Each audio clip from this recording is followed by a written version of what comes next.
बालमित्रांनो, सगळ्यांना भोपळा माहित आहे का रे? कसा असतो रे भोपळा? मोठा गोल असतो, है की नाही? आणि दुसरा पण एक भोपळा असतो, त्याला कोणता भोपळा म्हणते? कढीचा भोपळा म्हणते, दुधी भोपळा म्हणते. तो कशासाठी वापरतात, कुणाला माहितीये का रे? नाही नाही, दुसरा एक छान उपयोग आहे त्याचा. हा, कालवण झालं, कढी झालं. पोहायला वापरता की नाही तुम्ही? भोपळा वापरता की नाही? त्याचा तो पण एक छान उपयोग आहे. बघा, या मोठ्या भोपळ्याचं आपल्याला एक छान कविता आहे, ती ऐकायची आहे आणि कृतीयुक्त म्हणायची आहे. आवडेल सगळ्यांना? सगळ्यांनी छान म्हणायचे आहे.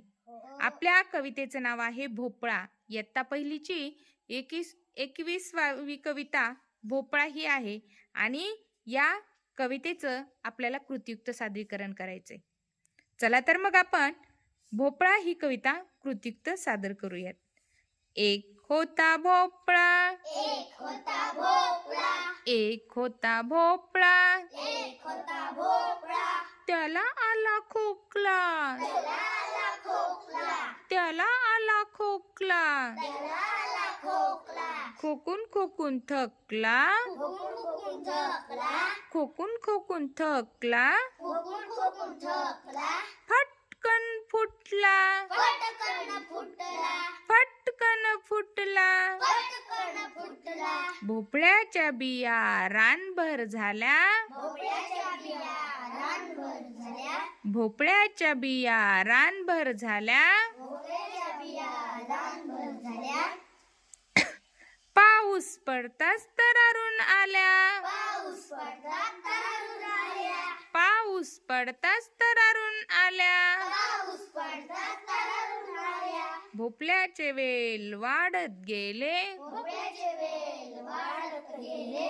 भोपळ्याचे वेल वाढत गेले, भोपळ्याचे वेल वाढत गेले, भोपळ्याच्या वेलीला भोपळे आले, भोपळ्याच्या वेलीला भोपळे आले, भोपळ्याच्या वेलींना भोपळे आले, भोपळ्याच्या वेलीला भोपळे आले, कवळे कवळे कवळे कवळे, छान छान भोपळे, छान छान भोपळे, कवळे कवळे कवळे कवळे, छान छान भोपळे, छान छान भोपळे, आजीने बाजारात नेऊन विकले, आजीने बाजारात नेऊन विकले, आजीने बाजारात नेऊन विकले. आजीने बाजारात नेऊन विकले, छान. बघा, आजीने बाजारात भोपळे विकल्यानंतर काय आलं असेल बरं त्याचं?